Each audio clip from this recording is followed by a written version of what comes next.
One random weekday, I discovered a new talent of mine.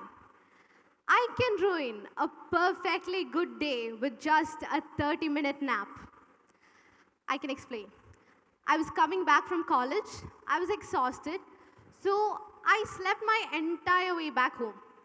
Now, to some of you, it might not sound dramatic, but to me, it's very strange. Because I'm not someone who sleeps in public places. No offense.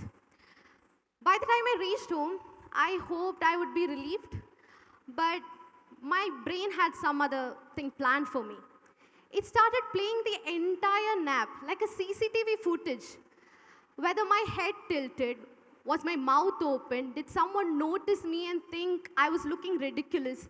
All of these thoughts kept on flushing into my mind as if a mental movie was on loop until I reached the front doorstep. And then there was an early birthday gift from my parents who live in another country. It was something that I wanted for such a very long time.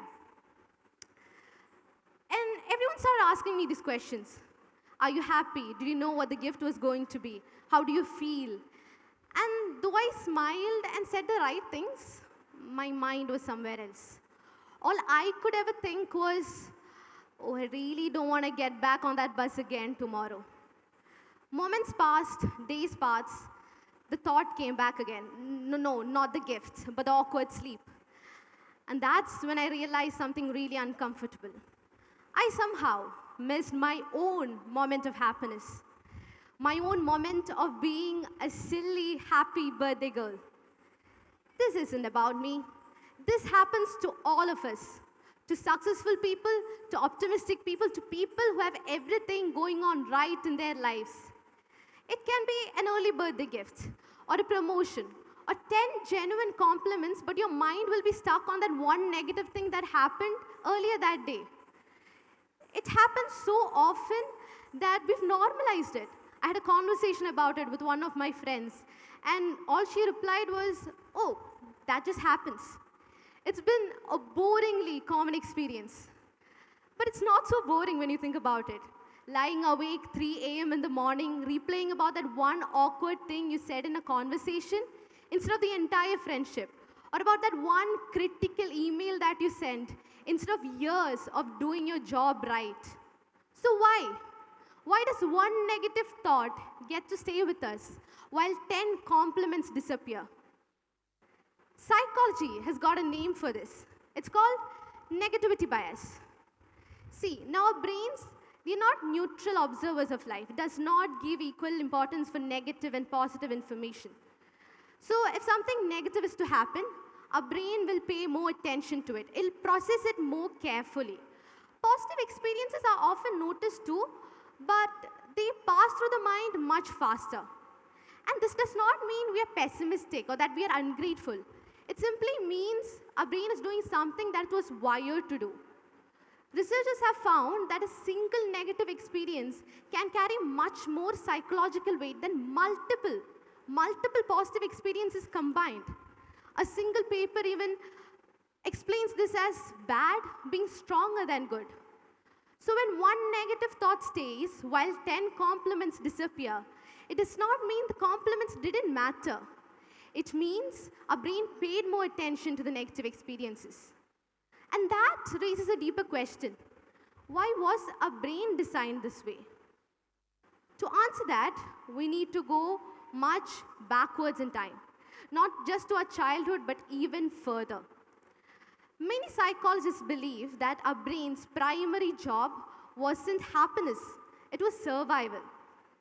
Imagine two early human beings walking through a forest. They heard a rustle in the bushes. One of them stopped, paid attention, and walked away. The other one ignored and simply kept on moving.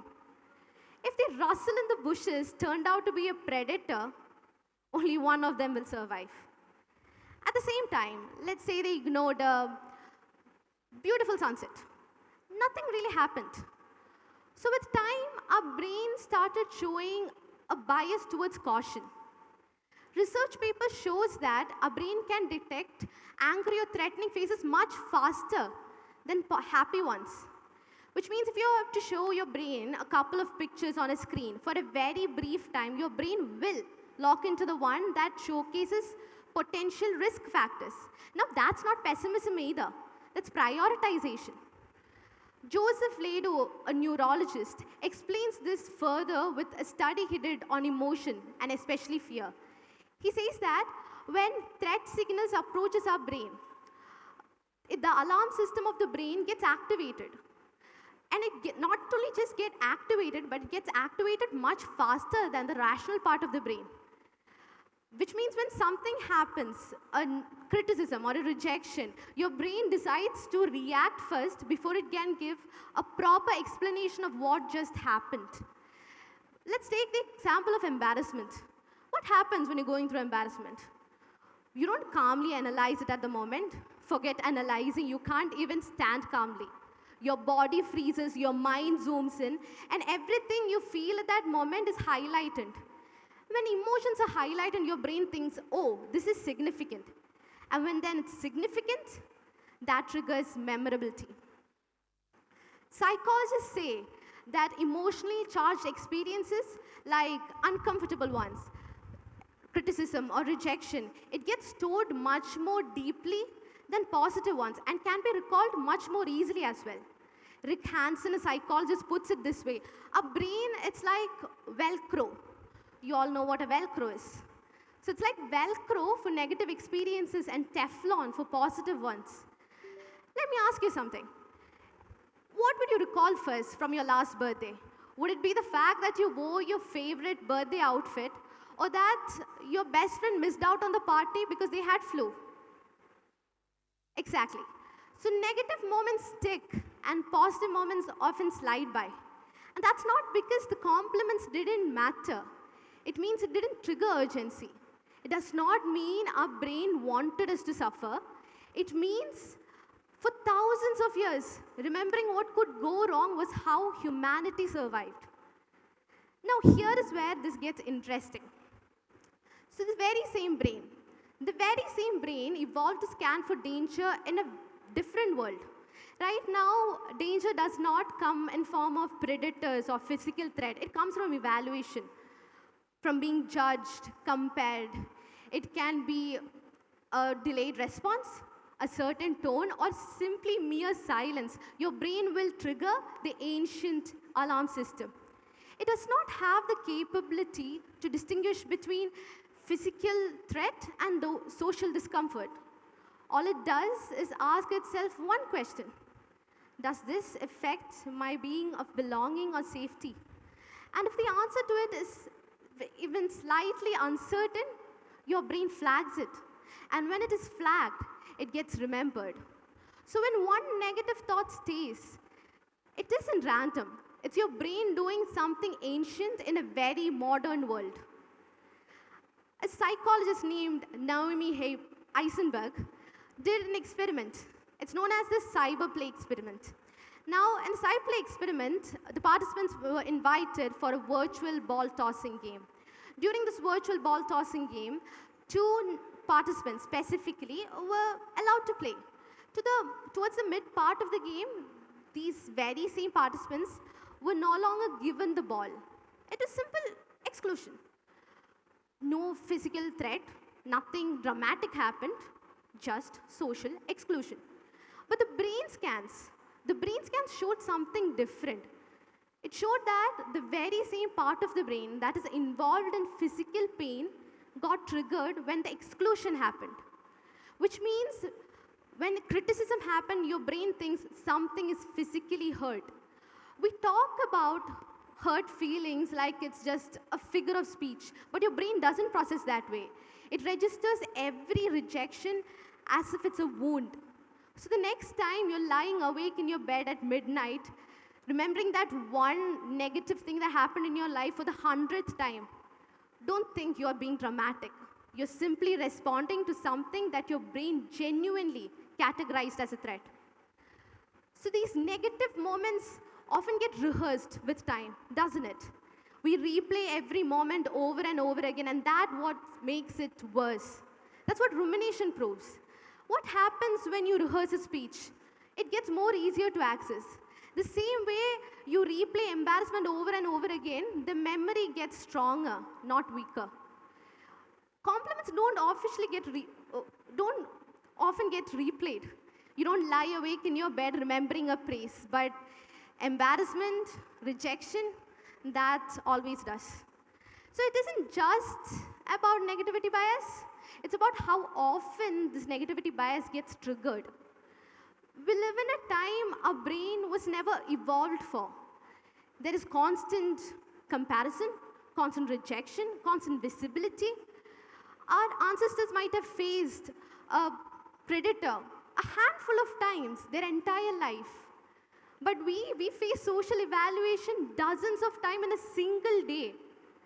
The ancient alarm system is working overtime in a world that no longer needs it, where threat is no longer physical threat. So when a negative moment stays, or when a negative thought stays, while dozens of compliments often pass away, it does not mean the compliments were unimportant. It means your brain was never created in the first place to measure fairness. It was created to detect importance. You have to know our world evolved faster than our brain did.